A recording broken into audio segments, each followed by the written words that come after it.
Hey, how's it going, everybody? Welcome back. Welcome into the channel. And I'll be upfront with you guys. This is a pre-recorded video, okay? So if you're watching this as it's premiering and you're chatting in, you're asking your questions and everything, you may not get like a live response from me.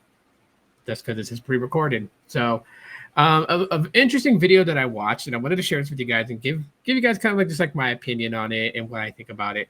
But before doing so, if you guys want to, first time here to the channel, subscribe. Really appreciate that. Smash the like button. You know, it helps gets this video circulating so more and more eyes can check it out.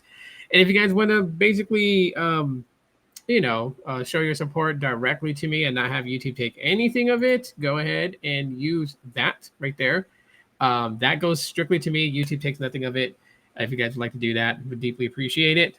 But nonetheless, all right. So let's kind of get on with the subject at hand. So I came across this video, and the video it's titled, "Actually, Android is more private than iPhone." And I found this to be interesting because for a long time, a lot of us have always looked at it like, okay, iOS, iPhones are all about security and privacy and things like that. But then, listening to this, right? And you could take this with a grain of salt. You know what I mean? I'm not here to trigger any iPhone fanboys and fangirls. That's not what this is about. I just found this interesting and I wanted to give my take on it. But if you're triggered by this, go ahead and click off. You know what I mean? I don't want you to be in your emotions and getting all upset or whatever. I'm not looking for arguments, debates, or anything like that. So you know what? Kind of be mature about it and just listen. Okay, that's all I'm going to say is just listen. If you really are kind of curious about what this is all about, why they claim that Android is more private than iPhone, just listen. And of course, I'm going to give you guys my thoughts on it. My thoughts are my thoughts, clearly mine and mine alone. I don't expect anyone to agree with me, think the same way as me, or follow me on it. You guys can totally disagree with me. I'm not going to debate this with anybody because this is not to create some sort of debate. So anyways, let me go ahead and pull the video up so we can kind of just go over it together. And here we go.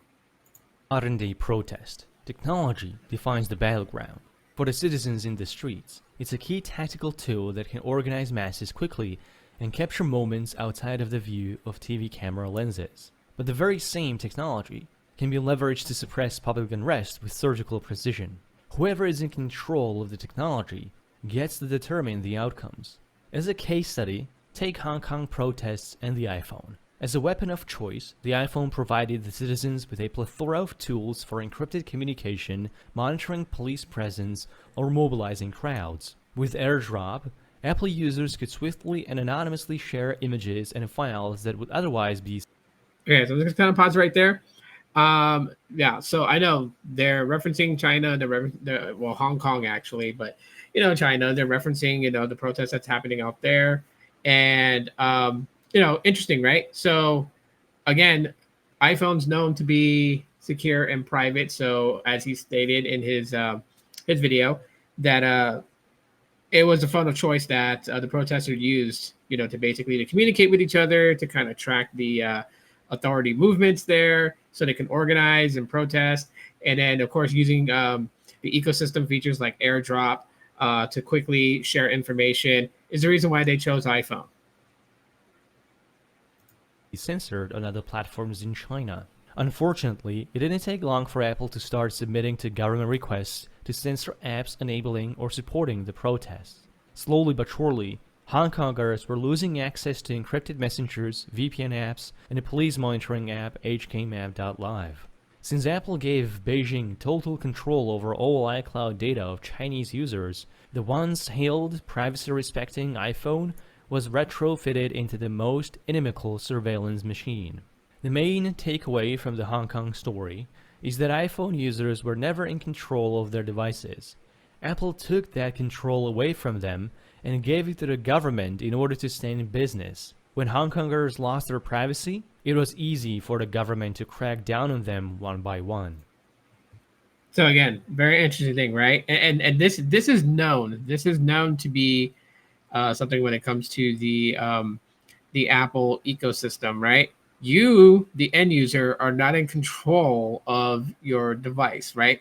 That's not making a negative statement about iPhones. That's bluntly telling you guys the freaking truth, okay? For years, Apple has always told its end users how to use their phones, and even at times have been a little brash and went out and said that their end users were using the phone wrong, particularly like when taking photos. And they were telling people how they were holding their phones the wrong way to take the photos and all this other stuff. So this is a known thing, okay? Don't get your panties in a bunch and get all pissed off and everything like that. I know that tech can be serious in the tech community for a lot of people, but this is just straight out. So yeah, Apple users with iPhones, you're not in control of your device. Privacy is ultimately about taking control over what happens to your data. The less control you have, the more exposed you are. This is in defiance with the trend in almost all consumer electronics today.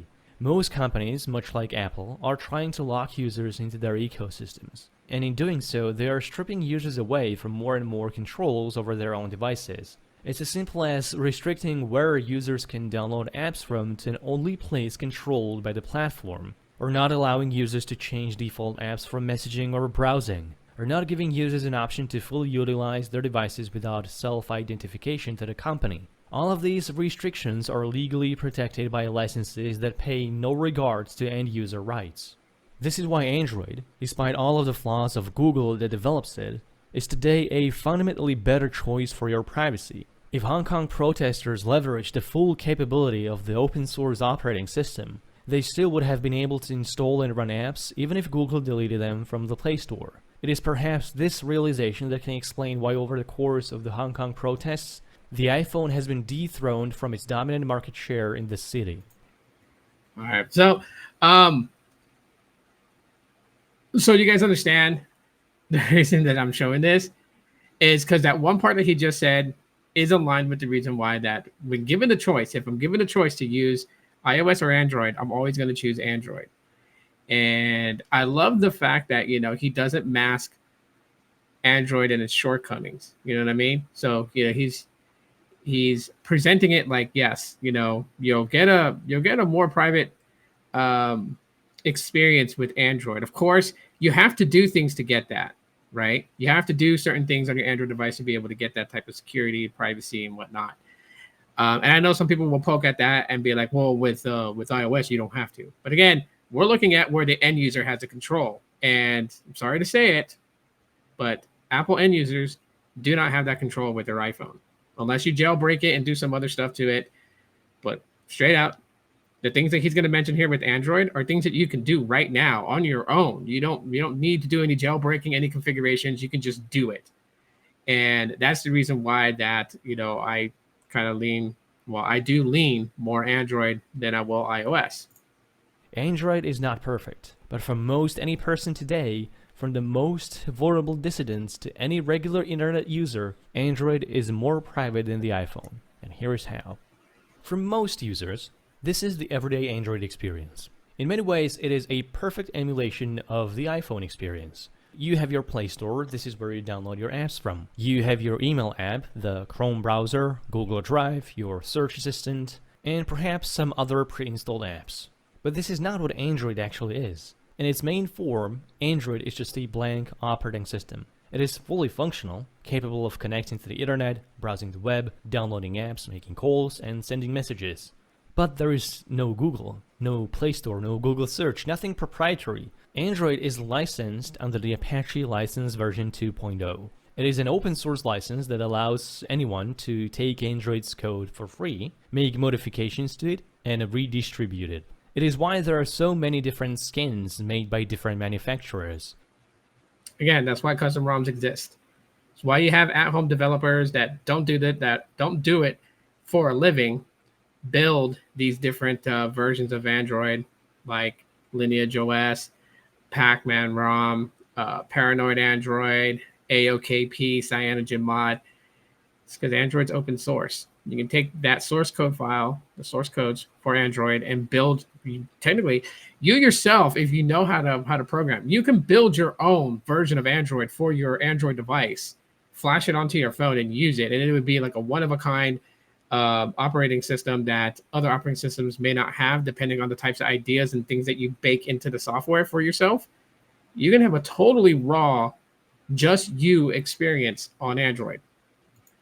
But what it means for privacy-conscious users is that they can fully use Android without being signed into Google account or even having any Google apps and services installed. They would still be able to download apps from third-party sources, just not from Google Play Store. They could still do cloud backups, change the default messaging app, or do anything else. They just wouldn't do it through Google products. If Google decided to restrict some essential privacy apps from the Play Store, users could still get them directly from the developers. This simply is impossible on the iPhone. The only way to install apps on any iOS device is through the App Store, which Apple solely controls and collects tremendous amount of data from. Users have to be signed in with their Apple ID, which is tied to their real-life identity, which means any download or purchase through the App Store is surveilled by Apple and tied to specific individuals. Latest security research found that Apple does this detailed data collection even if users opt out of sharing analytics. For many regular users in a non-threatening situation, downloading apps from an official app repository is going to be the most secure option. But when the threat level changes, such as during a protest or for vulnerable individuals, other options need to be open. On the iPhone, this isn't the case. Users cannot make that choice. The only way to restrict Apple from collecting your data is to remove your Apple ID from the iPhone. And you have the option to do that, but you can no longer do anything on that phone. You won't be able to download apps, send messages, or use cloud backups. You do need a Google account to use Google Apps. But if you don't want to do that, you can find an alternative for any Google service out there and use it without any major issues. Yeah. I don't want to take too much of this person's video because I'm going to link it in the description for you guys to actually watch it yourself. But, in ending of all this, really, and just what it ties to in a nutshell. Okay. Why was that last segment so important, and why do I leave it there and leave it up to you guys to watch the rest of it for yourself? Well, let me just put it to you in a nutshell for someone that's been using Android for so many years. Can you use an Android device without a Google account? Yes, you can. You can sign out of your Google account. You don't need it. There are plenty of different, repositories where you can download apps from. You can do it from the web browser. You can do it from like finding the APK file and sideloading it and downloading it from a third-party app store. There are app stores like Black Market Alpha, APK Pure has one, I think. But you can also, like I said, you can download from the website itself. So you can go to things like APK Mirror.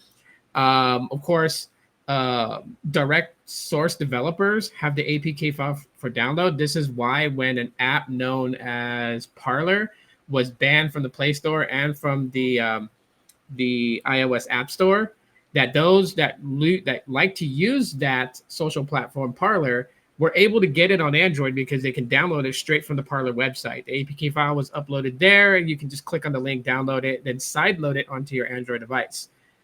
On iOS, you couldn't.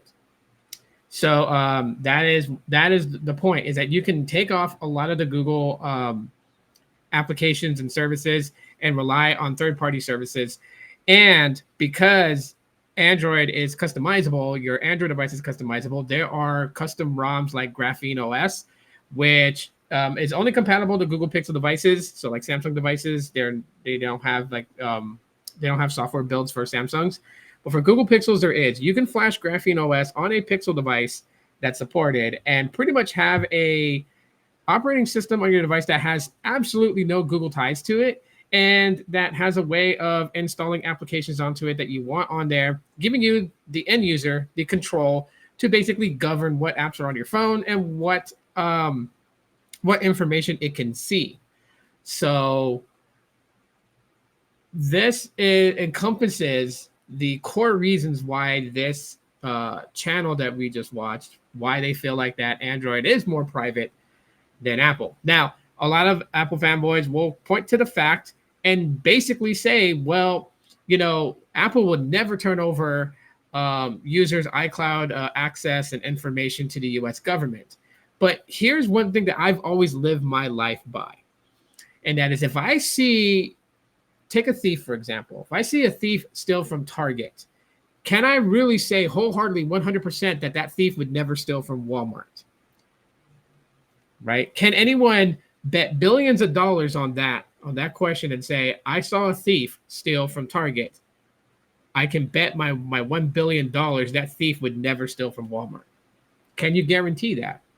So if Apple, because of the sake that it wants to be able to sell iPhones in China, hand over the keys to the Chinese government to basically gain access to those people who are protesting, if they're willing to do that for the sake of business and for the sake of money, what stops Apple from doing it with the US government or with any other world government where their products and services are sold? You got to look at the most recent thing with the iPhone 15 and 15 Pro launch, that it got USB Type-C. And why did it get USB Type-C? It's not because Apple wanted to do it. It's because the EU pretty much put their foot on Apple's neck and basically forced Apple into that decision. So again, that's another thing where Apple basically conceded to what was demanded out of them.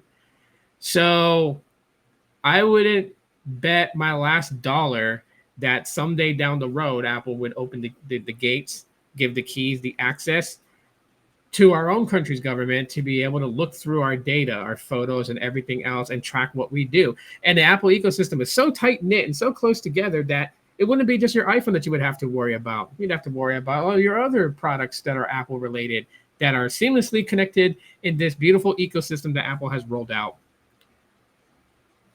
So again, if you guys want to know the rest of this video, I'll put the link in the description for you guys to check it out. Thanks for checking out this pretty long video. Hopefully you guys aren't mad, triggered, or anything like that, but this is just something that I really think that people kind of need to think about when they start having these debates about who has the better security and who's more private. Look, both sides are. I've been saying this for years. Both sides are, from different perspectives, and you can nitpick to try to make your side win by saying, but you don't have to do so much with Apple, and all this other stuff. But look, the reality of it is that while it is private and secure, it's not private and secure when you have people in the forefront of the brand who are willing to make deals and break. And to say that Android is not secure, well, that's just a lie in all of itself, because the end users are the ones that have the control. You can choose what apps you want running on your device. You can flash custom ROMs and take those things that you don't want tracking your data off your device. The problem, and the reason why I think that people have said for so long that Android is not secure and has viruses and bugs and all that other stuff, is because people that don't know how to secure things for themselves. If the power is left in your hands, you the end user having the control of your smartphone device, and you do nothing to protect it, then that makes you at fault for why your experience on Android was plagued with viruses, malware, bugs, and all kinds of other stuff. It is not an entirely whole.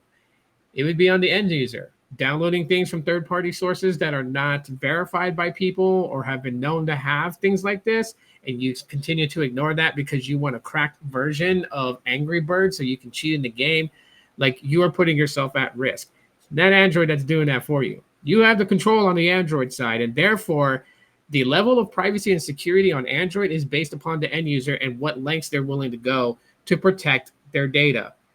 Not everything in life is going to be spoon-fed to all of you. Sometimes you just got to put in the damn work. Link in the description to finish this video. From the Hated One is the YouTube channel. Appreciate that person from going into this extensive detail discussion about it. And yeah, let me know what your guys' thoughts are. Trust me, either side, whether you disagree with this and you fully support Apple, go ahead and leave your interesting comment in the comment section. I would love to read it and hear your guys' thoughts and responses on it. Those that support Android, do the same. No arguing, none of that other stuff. I would deeply appreciate that. And again, if you guys want to help out the channel, definitely you guys can do so. Right there is where it's at. The QR code's been up there in the top corner for the entire time. But I appreciate you guys for being here. Thanks for checking it out. And I'll talk to you on the next one. As always, peace.